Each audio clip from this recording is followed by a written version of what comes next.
Hello everyone, my name is DAZassassin. How are you? And welcome to another Star Wars Battlefront 2 mod showcase video. And it is the top 5 mods of the week, episode 123, and I've got 5 really cool mods to share with you this week, plus an honourable mention. But before I do show you this week's mods, let's take a look at the results of the poll you voted in last week. So, in case you aren't aware, the community tab is now the home to voting, so there will be a poll posted at the same time this video goes live, and it will allow you to vote. So, the winner of last week, by nearly 3/4 of the vote at 74%, was the Obi-Wan Kenobi Deathwatch Armor mod.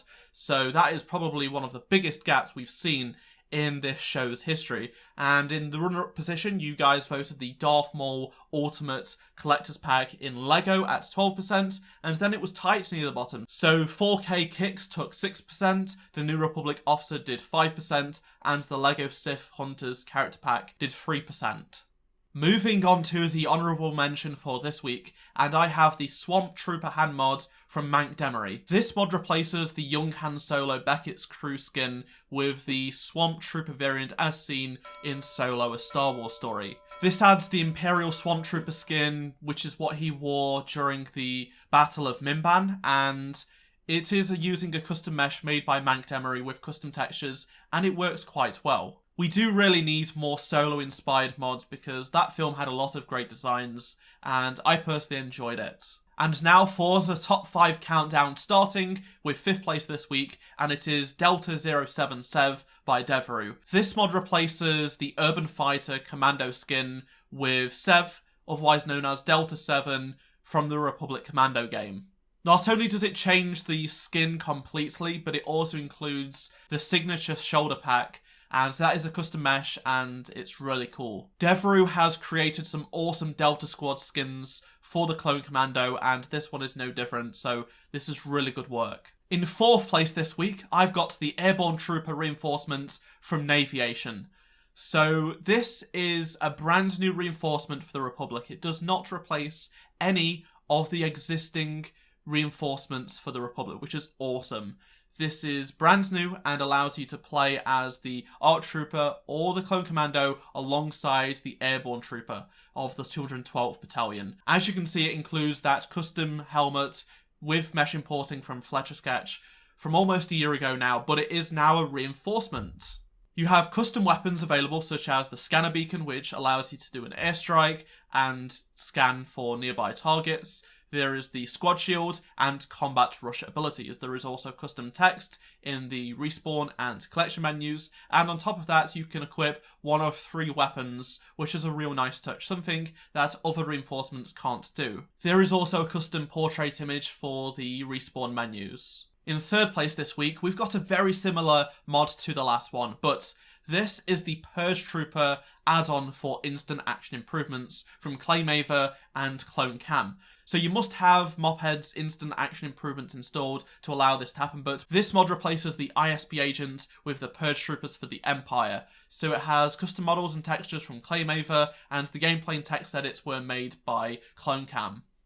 So for the abilities, you have the Oppression Grenade, the Imperial Intel, and Shock Trap abilities. Now, the standard weapon is the DC-15 LE, but if you aim down sight, you can fire an explosive shot that is seen in Jedi Fallen Order, and there is also a custom portrait image for the respawn menus. And the runner-up for this top 5 mods of the week episode is the KX Security Droid mod from MankDemery. So this replaces the Death Trooper and ISB agent with the KX Security Droid. Do not use this mod online, it is not multiplayer safe.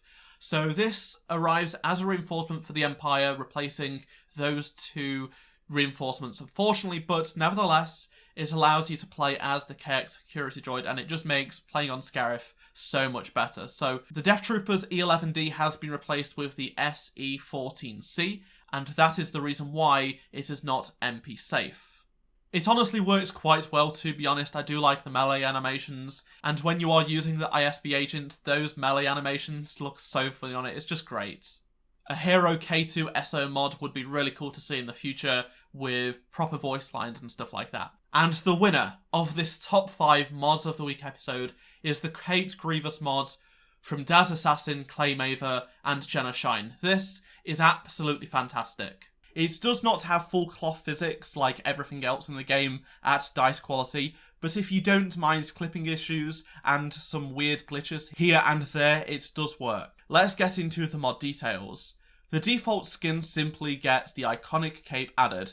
Sadly, it does not work with the Clone Wars Grievous mod, so you will have to just use the movie version of him as seen in Revenge of the Sith and in that Season 7 of the Clone Wars intro.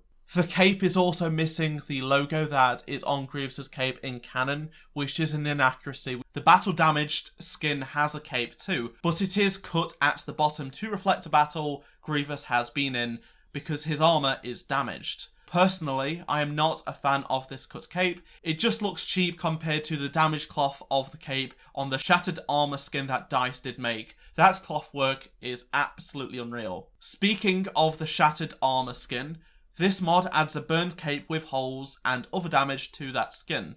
Again, the same issues as the battle damage skin do occur, plus some weird colour issues at certain angles, but it is a fine attempt and I know this is something people will like. I do prefer it over the battle damage skin and it does look menacing still. The mod also comes with a custom portrait image for the collection and respawn menus, which is decent and it shows off that cape. And those are your top 5 mods of this week. Remember to let me know down in the comments or in the community tab, poll which mods were your favourites this week. Make sure you do vote. And if you want to download any of these mods, there will be download links to every single one of them in the description below. Subscribe if you haven't already and turn notifications on so you don't miss any future mod videos from me. I'd really appreciate it if you could leave a like to support this channel, and if you want to support the channel in another way, consider becoming a channel member to get top 5 mods of the week episodes 24 hours before anybody else. Hit the join button down below and become a member, join the Discord, get a load of perks for a small fee. Thank you so much for watching, and if you missed any of the 2 previous videos on the screen, please do go check them out, and I shall see you in my next Star Wars Battlefront 2 video. Goodbye.